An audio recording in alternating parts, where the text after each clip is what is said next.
My name is Corbett, and I am 57 years old.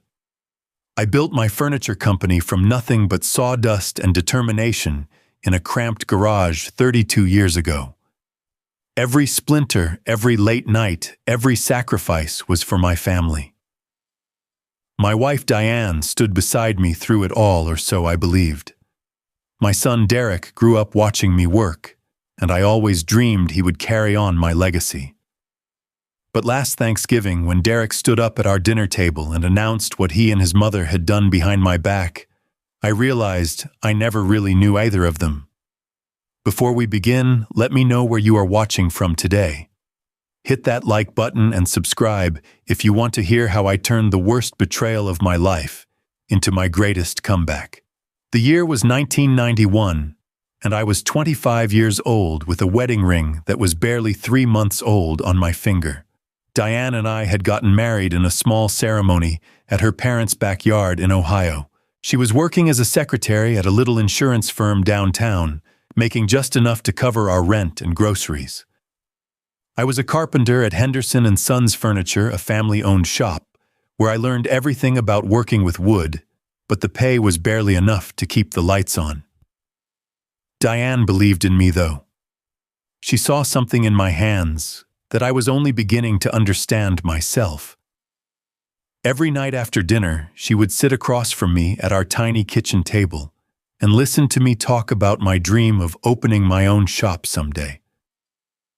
She never laughed at me. She never told me it was impossible. Instead, she would squeeze my hand and say that we would figure it out together. We started saving every penny we could. Diane packed my lunches instead of letting me buy food at work.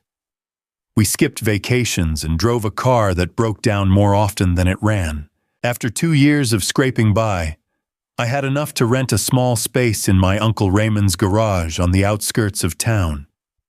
It was not much, maybe 400 square feet of concrete floor and cobwebs, but to me it was everything. I remember the first night I worked in that garage. Diane came out around 11 at night, with a thermos of coffee and a sandwich wrapped in wax paper. She sat on an old milk crate in the corner and watched me sand down a table I was making for our first customer, a neighbor who needed a new dining set. The sawdust floated in the single light bulb hanging from the ceiling, and Diane did not complain once about the mess or the cold or the hour. Those early years were the hardest, but also the sweetest. We had nothing except each other and this fragile dream we were building plank by plank. Diane would come to the garage after her own work, still in her office clothes, and she would help me with whatever needed doing. She learned to apply varnish with a steady hand.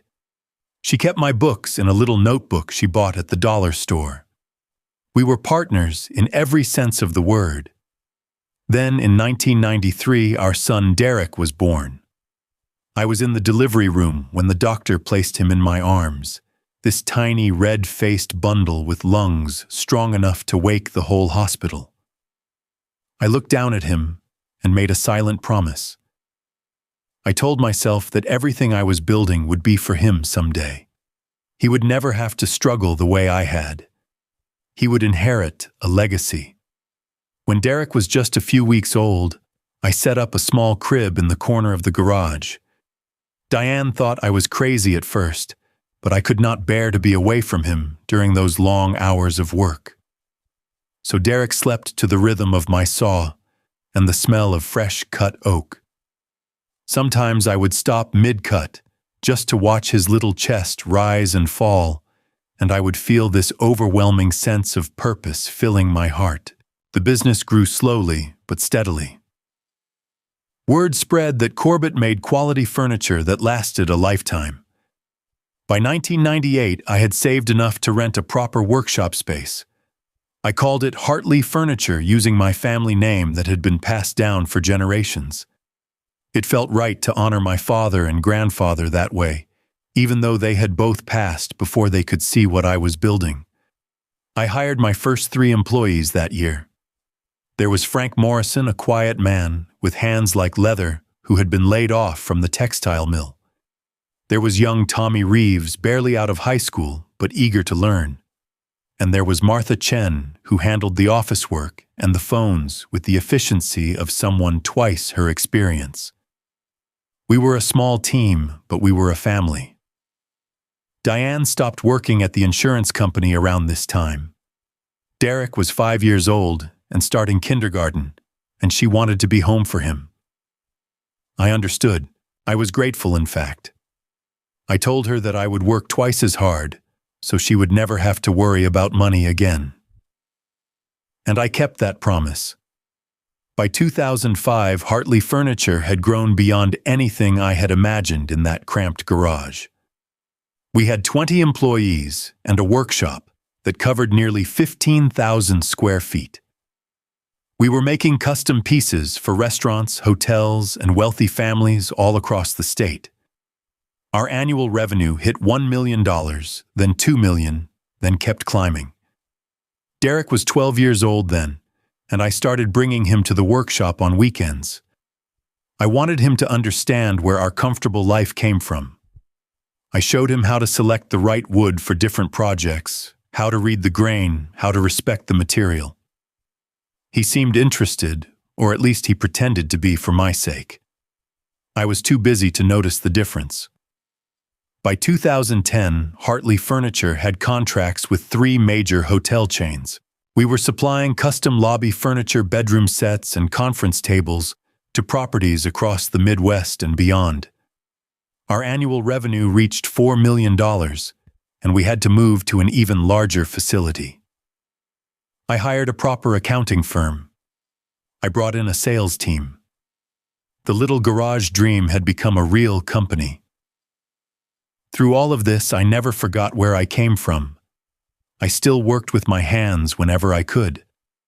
I still knew every employee by name, their spouses' names, their children's birthdays. Frank Morrison became my right-hand man, overseeing production, with the same quiet dedication he had shown since day one.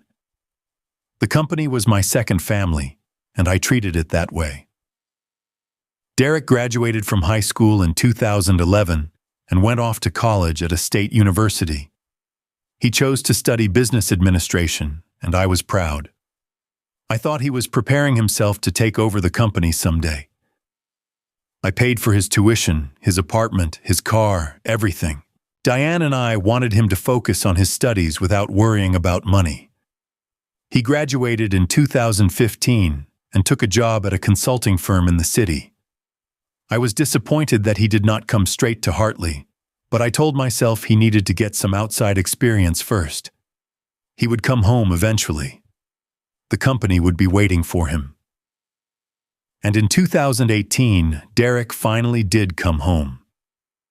He walked into my office on a Monday morning wearing a suit that probably cost more than my first car and announced that he was ready to join Hartley Furniture. I stood up from my desk and hugged him so hard, I probably wrinkled that expensive suit. I did not care. My son was finally here to learn the family business. I gave him the title of operations manager and started teaching him everything I knew. I took him to client meetings. I walked him through our production process step by step. I introduced him to Frank and the other senior employees, telling them that Derek was the future of this company. I believed it with my whole heart. Looking back now, I can see that I was blinded by love and hope. I wanted so badly for Derek to be the son I had imagined that I ignored the warning signs right in front of my face.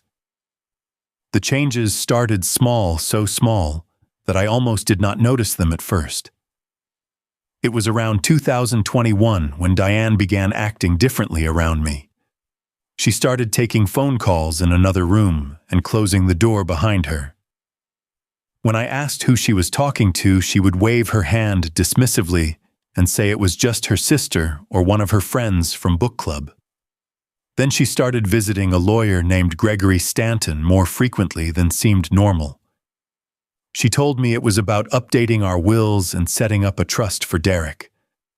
I thought it made sense. We were not getting any younger, and it was responsible to plan for the future. I signed a few papers she put in front of me, without reading them too carefully.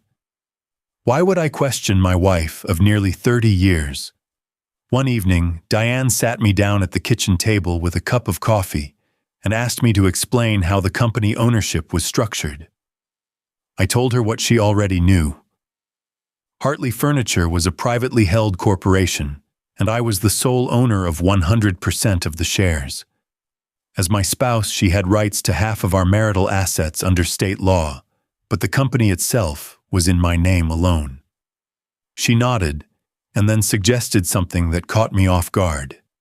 She said maybe we should transfer some shares to Derek now, rather than waiting until I retired or passed away.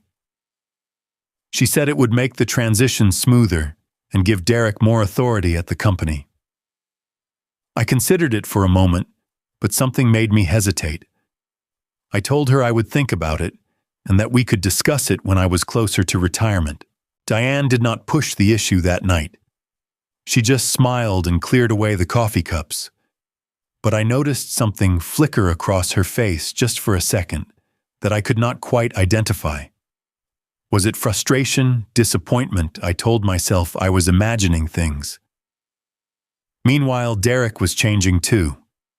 At first, he had been eager to learn, following me around the workshop and asking questions about everything. But as the months passed, he grew more distant and more impatient. He started questioning my decisions in front of other employees.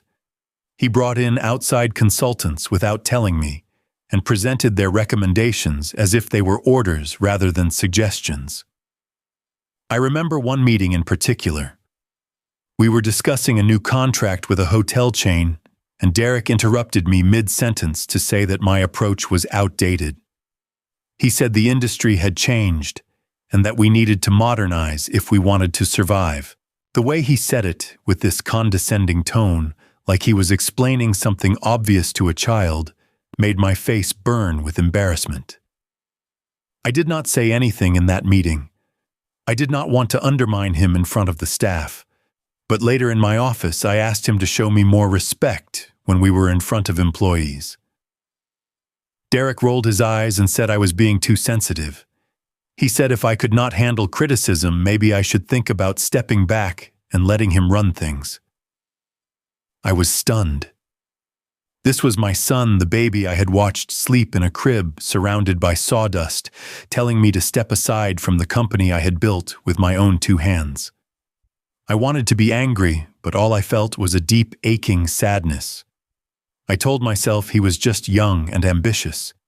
He would learn patience in time. Then came the evening that planted the first real seed of doubt in my mind. I left the office early one day because I was not feeling well.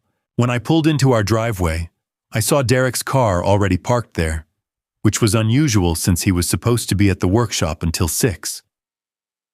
I walked into the house quietly, thinking I would surprise them. But as I approached the living room, I heard voices that made me stop in my tracks. Derek and Diane were talking in hushed, urgent tones. I could not make out the words, but something about their body language made me uneasy. When I stepped into the doorway, they both froze like children caught stealing cookies.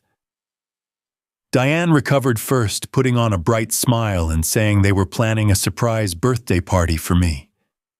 My birthday was not for another 4 months, but I let it go. I wanted to believe her. But I did see the stack of papers on the coffee table before Diane swept them into a folder and tucked them away. Legal documents, it looked like. When I asked about them, she said it was just the usual household paperwork, nothing important. I nodded and let the subject drop. A few weeks later, Frank Morrison asked to speak with me privately. We went outside to the loading dock away from everyone else, and Frank lit a cigarette with trembling fingers. He was not a man who got nervous easily. Frank told me that Derek had been making changes to company procedures without consulting anyone.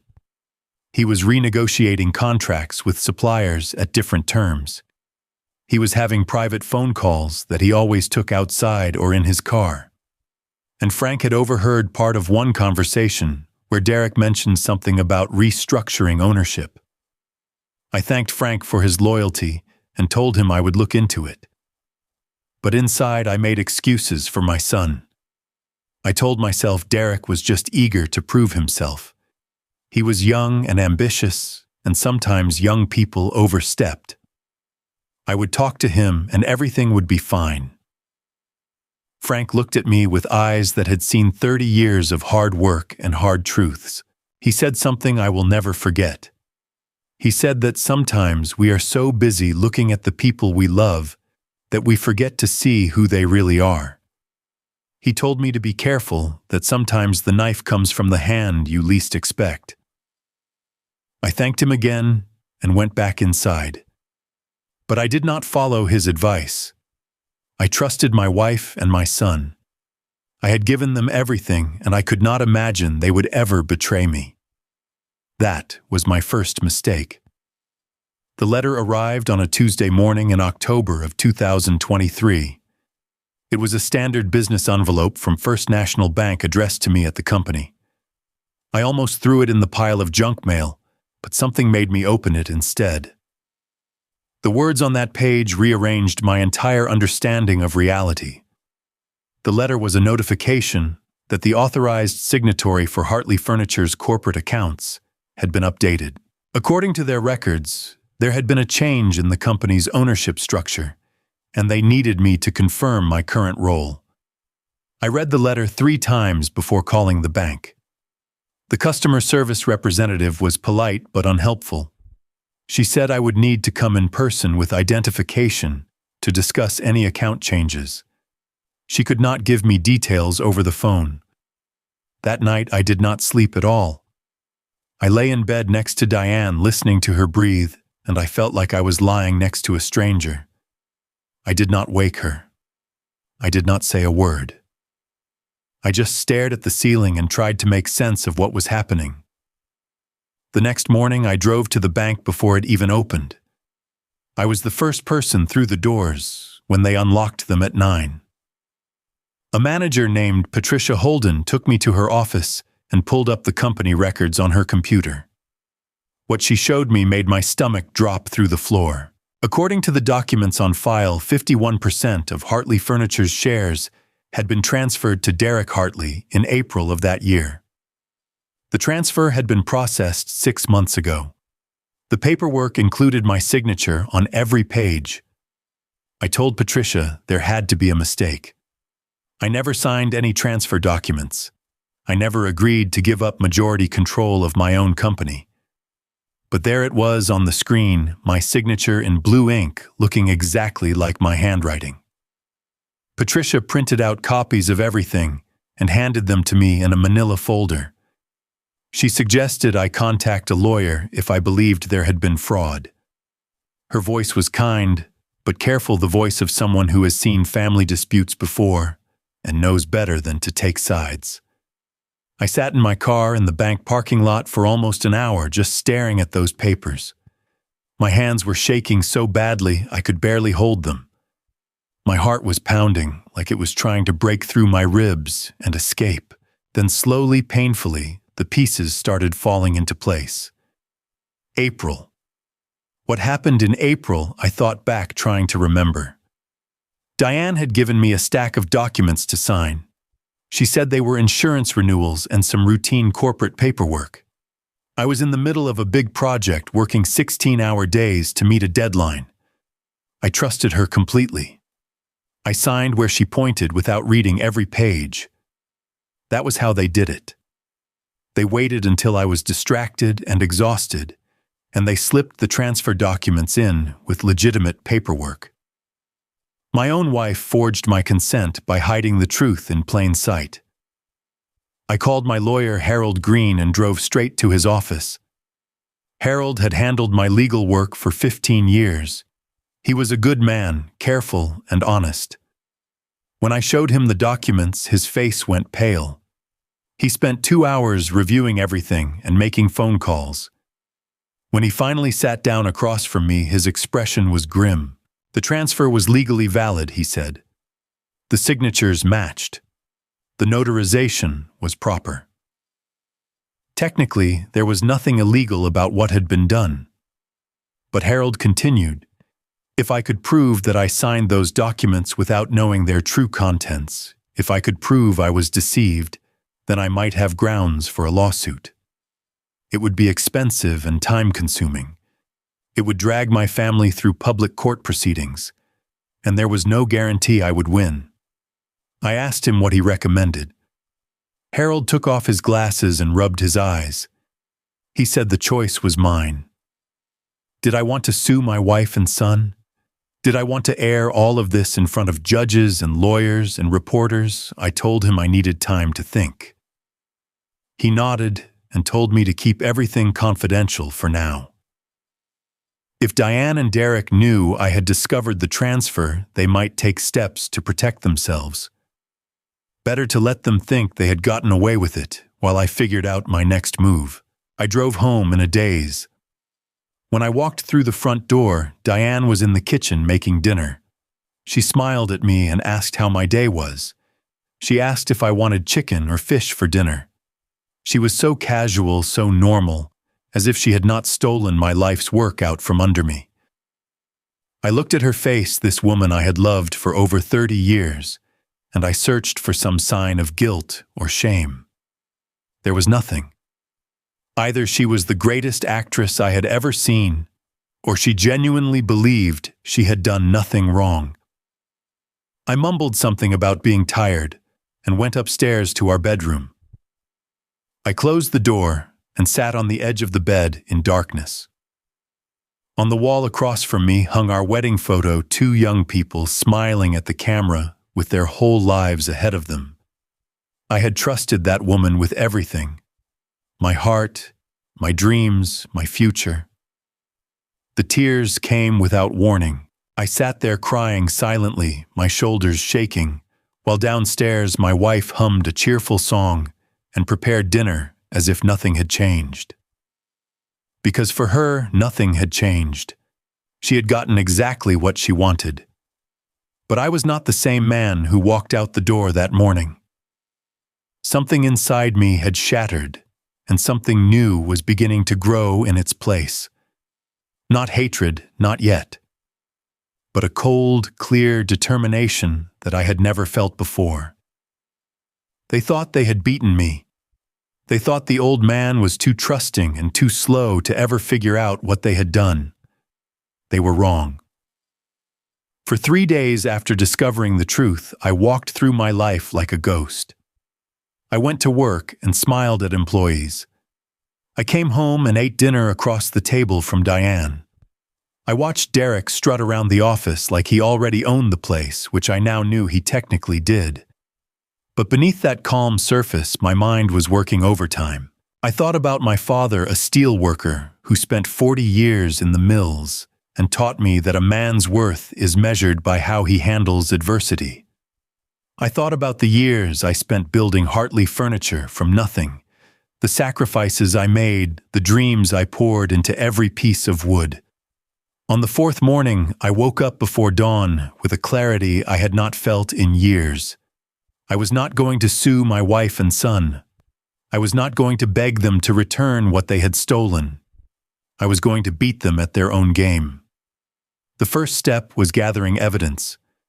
I started staying late at the office long after everyone else had gone home. I had keys to every filing cabinet, every storage room. I knew the password to every computer because I was the one who had set them up originally. What I found made me sick to my stomach, but also gave me the ammunition I needed. Derek had been busy during his time as operations manager. He had renegotiated 3 major contracts at prices significantly below market value. In exchange, the clients had paid him personal consulting fees that went directly into a separate bank account. It was not technically illegal, but it was certainly unethical, and our existing clients would not be happy to learn they had been paying premium prices while others got sweetheart deals. I also found email exchanges between Diane and Gregory Stanton, her lawyer. They had been planning this transfer for over a year. Diane had researched ways to minimize my involvement in corporate decisions, even before the shares were transferred. She wanted me pushed out, completely reduced to a figurehead, while Derek ran the company, and she controlled the money. I copied everything onto a USB drive and stored it in a safety deposit box at a different bank across town. Then I started making phone calls. The first call was to Frank Morrison. I asked him to meet me at a diner on the other side of town, somewhere no one from the company would see us. When I told him what I had discovered, Frank's face went through a dozen different emotions before settling on cold anger. He told me he had suspected something was wrong for months. He said Derek had been treating the longtime employees like dirt, threatening to fire anyone who questioned his decisions. Several of our best craftsmen were already looking for other jobs. The company I had built was falling apart under my son's arrogant management. I asked Frank if he would be willing to leave Hartley and start over with me. He did not hesitate for even a second. He said he had followed me for 25 years because I treated him like a man and not like a machine. He would follow me for 25 more. The next calls were harder. I reached out to our 3 biggest clients' companies I had worked with for over a decade. I did not tell them the whole story, just that I was considering starting a new venture and wondered if they would be interested in continuing our relationship. All 3 said yes without hesitation. They said they did business with Corbett Hartley, not with a company name. With those commitments in hand, I contacted a commercial real estate agent and found a small warehouse about 20 miles outside of town. It was nothing fancy, maybe 5,000 square feet, but it had good bones and room to grow.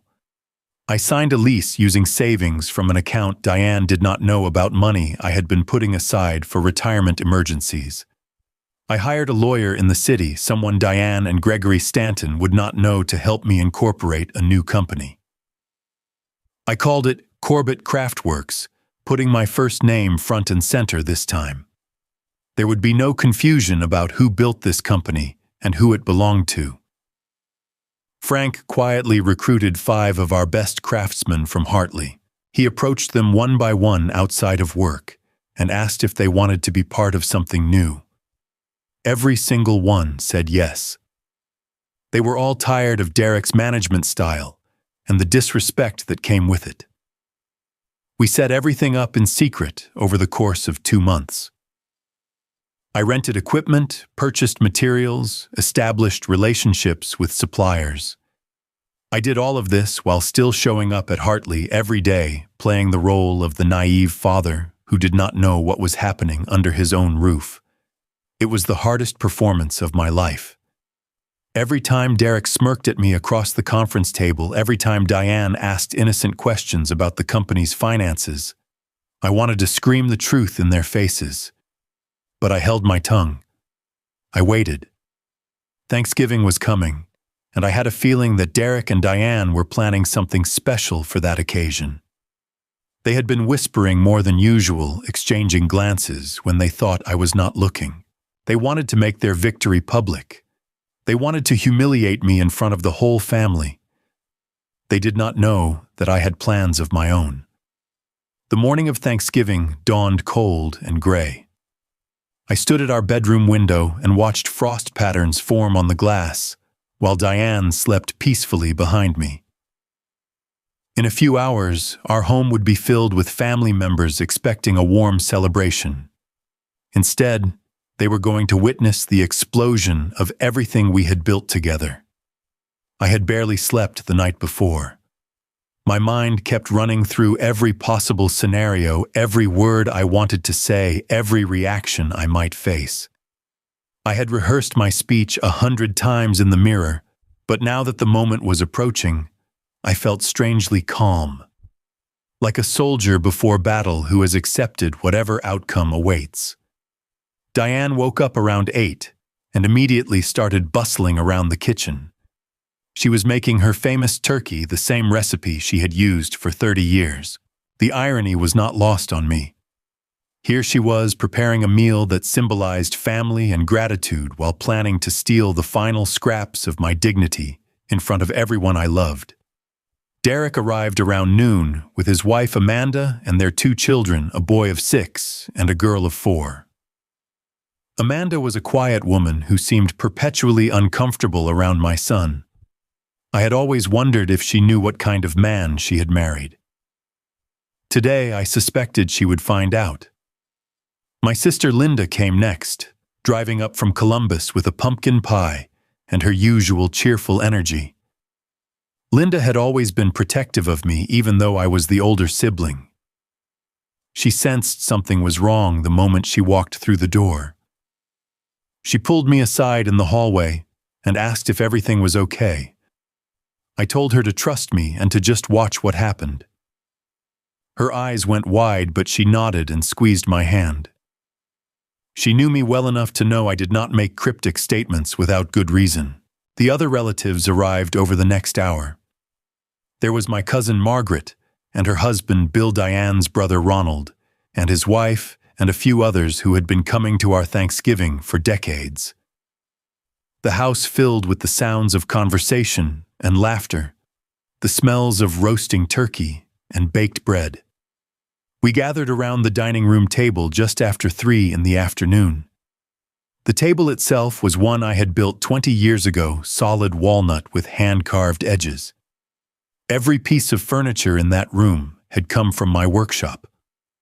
I had built the china cabinet where Diane displayed her grandmother's dishes. I had made the sideboard where the pumpkin pies sat cooling. Even the chairs we sat in bore the mark of my hands. Diane said grace, thanking the Lord for family and prosperity and all our blessings. I kept my eyes open and watched Derek fidgeting in his seat like a child with a secret. He was waiting for something, building up to his big moment. His wife Amanda stared at her plate and avoided eye contact with everyone. We passed dishes around and made small talk. Derek boasted about new clients he had supposedly brought in. Diane beamed at him with maternal pride. I ate my turkey and mashed potatoes and said very little. The food tasted like cardboard in my mouth. Then, as the main course was winding down and people were starting to think about dessert, Derek tapped his fork against his wine glass. The table fell silent, and all eyes turned to him. Derek stood up with the confidence of a man who believed he had already won. He cleared his throat and smiled that salesman's smile I had seen so many times before. He said he had an announcement to make. He said he wanted everyone to know about an exciting development in the family business. He paused for dramatic effect, making sure every eye was on him. Then he said the words that he thought would cement his victory forever. He announced that he was now the majority owner of Hartley Furniture. He said his mother had helped him complete the transition because they both recognized that the company needed fresh leadership. He said the future was now in capable hands, younger hands that understood the modern market. He actually thanked Diane for her vision and courage. He said she had seen his potential when others were too stuck in the past to notice. He did not mention me directly, but the implication was clear. I was the dinosaur. I was the obstacle that had been removed. The table sat in stunned silence. Linda's jaw dropped open. My cousin Margaret looked between me and Derek with confusion written all over her face. Diane wore a tight smile that did not reach her eyes. She was watching me, waiting to see how I would react to my public demotion. I set down my fork and wiped my mouth with my napkin. I let the silence stretch for a long moment. Then slowly I pushed back my chair and stood up. My voice came out steadier than I expected.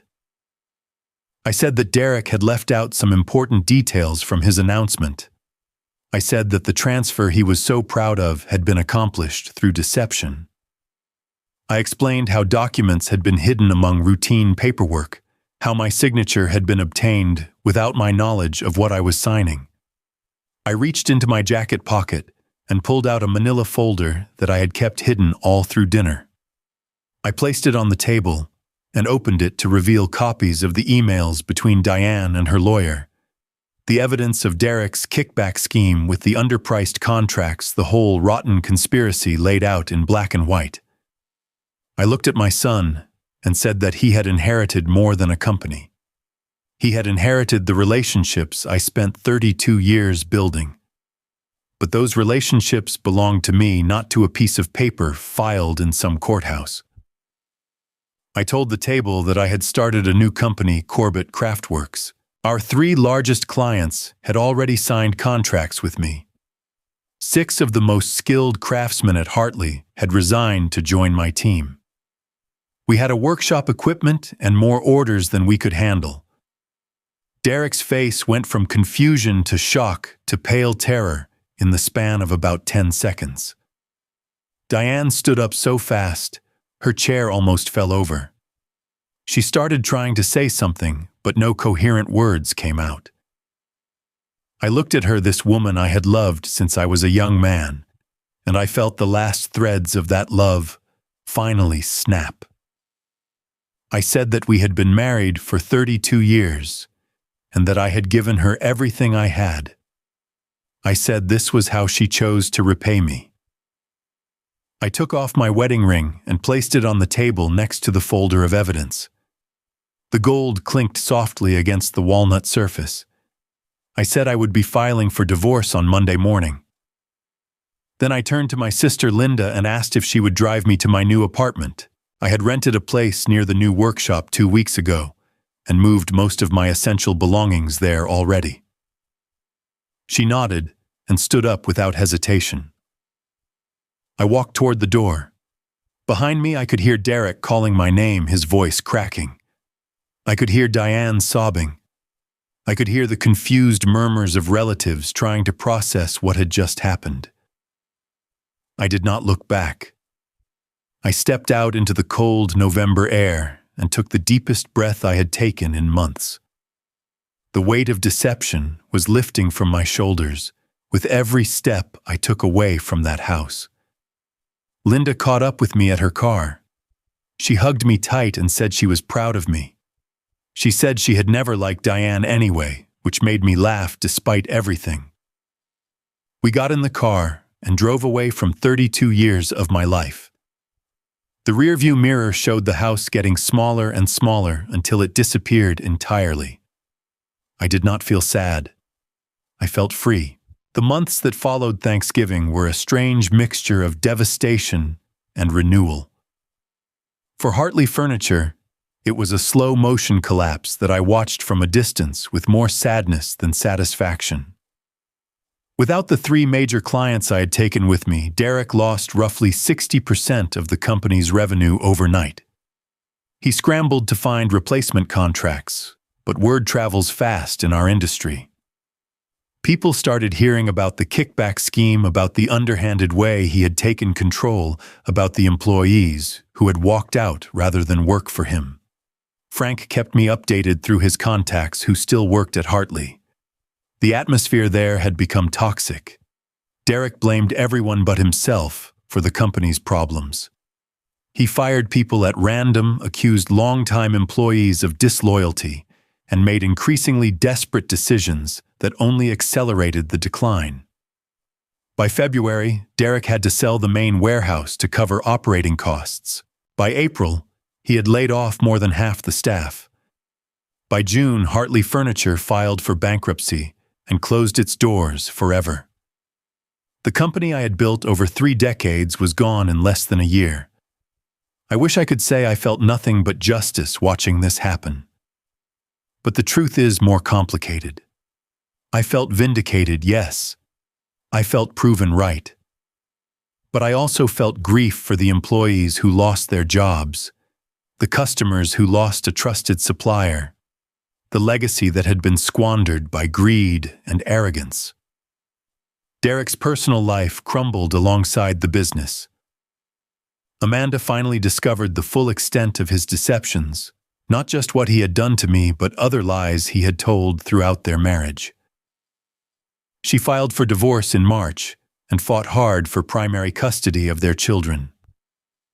The last I heard, Derek was living in a 1-bedroom apartment on the east side of town, working a sales job at a car dealership. Diane did not fare much better. Without the company profits she had expected to control, she could not maintain the lifestyle she had grown accustomed to. The house we had lived in for 20 years was sold to pay off debts and legal fees.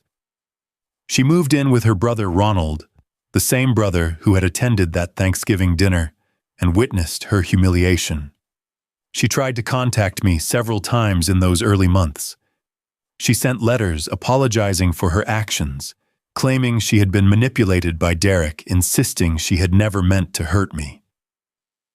I read every letter but never responded. Some bridges once burned cannot be rebuilt. Meanwhile, Corbett Craftworks was thriving beyond my most optimistic projections. Frank and I had built something special in that modest warehouse, a company based on respect and craftsmanship rather than greed and shortcuts. Our clients appreciated the difference. They referred their colleagues and partners. Within a year, we had more business than we could handle.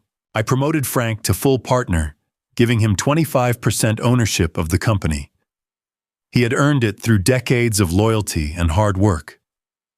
The 5 craftsmen who had followed me were treated like family, paid fairly, and given the respect they deserved.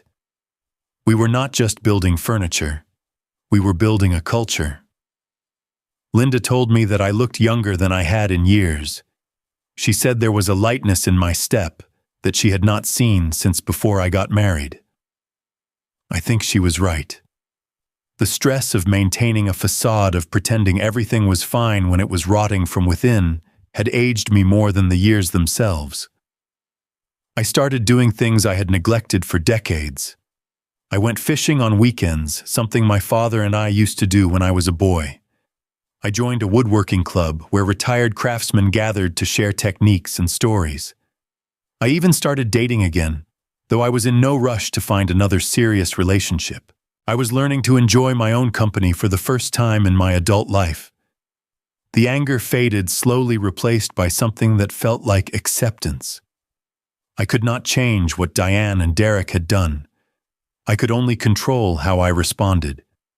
And I chose to respond by building something better, by proving that their betrayal could not define me or destroy me. By the time autumn came around again, I was a different man than the one who had walked out of that Thanksgiving dinner. I was stronger, wiser, and more at peace than I had been in years.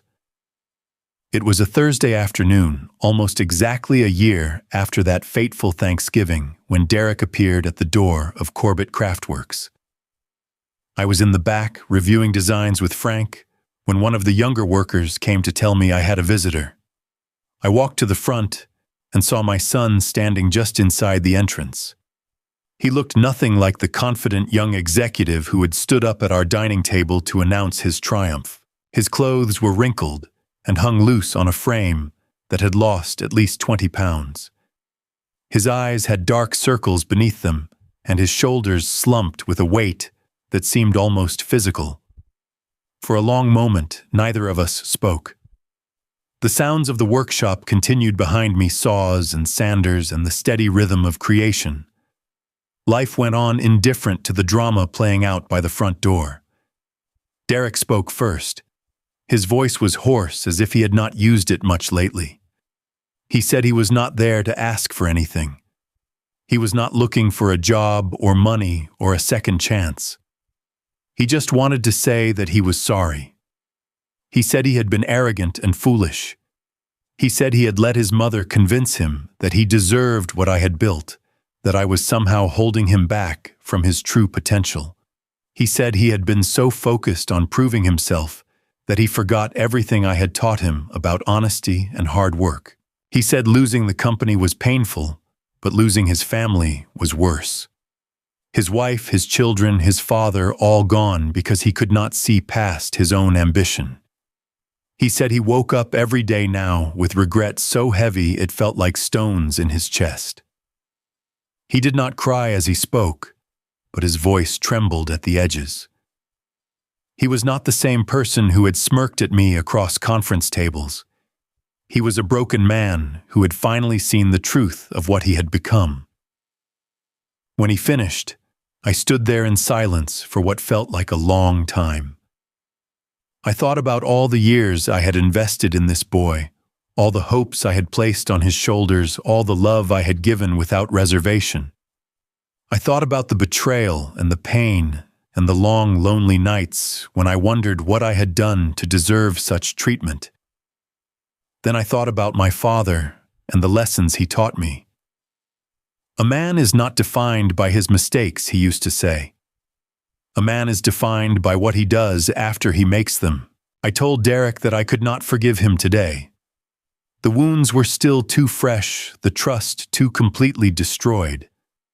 But I also told him that I would try. Not for his sake, but for my own. Because carrying hatred in my heart would only poison me, not him. I said that forgiveness was not about pretending the past did not happen. It was about refusing to let that past control my future. It was about choosing freedom over bitterness. Derek nodded slowly. He said he understood. He did not expect anything more. He just needed me to know that he finally saw the truth of what he had done, and that he would carry the weight of it for the rest of his life. He turned and walked toward the door. I watched him go, this stranger who wore my son's face. He paused at the threshold and looked back one last time. Then he was gone, swallowed by the gray afternoon outside. Frank appeared at my shoulder. He asked if I was okay. I told him I was, and for the first time in a long time, I actually meant it. The months that followed were a continuation of the healing that had begun the moment I walked out of that Thanksgiving dinner. I threw myself into the work I loved, building furniture that would outlast me, training young craftsmen who would carry the tradition forward, creating something meaningful with my own two hands. I did not hear from Derek again, and I did not seek him out. Perhaps someday the distance between us would narrow. Perhaps someday we would find a way to be father and son again, in whatever limited form that might take. But for now, I was content to let time do its slow work. Diane sent one final letter around Christmas. She wrote that she had been going to therapy and was starting to understand why she had done what she did. Fear of aging, fear of losing control, a misguided attempt to secure her future by sacrificing our present. She did not ask for forgiveness, but said she hoped I would find peace. I read the letter and then put it away in a drawer. I did not write back. Some words once spoken or unspoken cannot be taken back. Some relationships once broken cannot be mended, and that was okay. I had made peace with the endings that life sometimes forces upon us. My 58th birthday came and went, with a small celebration at the workshop. Frank brought a cake shaped like a table, which made everyone laugh. The team gathered around and sang badly off-key while I blew out the candles. Linda was there, and a few old friends and the new people who had become important in my life over the past year. As I looked around at their faces, I realized something that surprised me. I was happy. Genuinely, deeply happy in a way I had not been in years, maybe decades. Not because everything was perfect, but because I had learned to find joy in what remained, rather than mourning what was lost. After everyone had gone home, I stayed late in the workshop, working on a piece for my own apartment. It was a simple bookshelf, nothing fancy, made from reclaimed barnwood that I had salvaged from an old farm outside of town. The wood had history in its grain, stories I would never know, strength that had been tested by weather and time. As I sanded the edges smooth, I thought about everything that had happened over the past year. The betrayal, the pain, the unexpected renewal. I thought about the lessons I had learned and the person I had become. Trust, I realized, is a gift we give to others. And when that gift is abused, we have two choices. We can close ourselves off forever, building walls so high that no one can ever hurt us again. Or we can heal, learn, and find the courage to keep giving that gift to people who deserve it. I had spent 32 years giving my trust to people who did not deserve it. Now I was surrounded by people who did. Frank Linda, the craftsman who had followed me into the unknown. They had earned my trust through actions, not words, through loyalty proven in difficult times. The bookshelf took shape under my hands, solid and true. When it was finished, I would put it in my living room and fill it with books I had always meant to read but never had time for. Retirement was not so far away now. A few more years, maybe less. Then I would have all the time in the world. I set down my sanding block and stretched my back. Through the windows of the workshop, I could see stars appearing in the darkening sky. The same stars my father had shown me when I was a boy, teaching me the constellations, telling me that the universe was vast, but that I had a place in it. I am 58 years old now. I lost the company I built with my own hands. I lost the wife I loved for over 30 years. I nearly lost my son, and maybe I still have in all the ways that matter. But I found something more valuable than any of those things. I found myself. I found the strength I did not know I had. I found the resilience to rebuild when everything was taken from me. And that I have come to believe is what truly matters. Not the businesses we build or the money we accumulate or even the families we raise. What matters is who we become along the way and who we are when the dust finally settles. The workshop was quiet now, just me and the smell of sawdust and the hum of the overhead lights. I smiled to myself, feeling the solid ground beneath my feet and the steady beat of my heart. This was my life. Imperfect, unexpected, sometimes painful beyond words. But it was mine, and I would not trade it for anything. So here is my question for you. Have you ever been betrayed by someone you trusted completely? How did you find your way back to yourself? I would love to hear your stories in the comments below. And if this story touched your heart, please hit that like button and subscribe to the channel. Share this video with someone who might need to hear that betrayal does not have to be the end of their story. It can be the beginning of something even better. Thank you for listening to my journey. May you find the strength to face whatever challenges life throws your way, and may you always remember that your worth is not determined by how others treat you, but by how you treat yourself. Until next time, take care of yourselves and each other.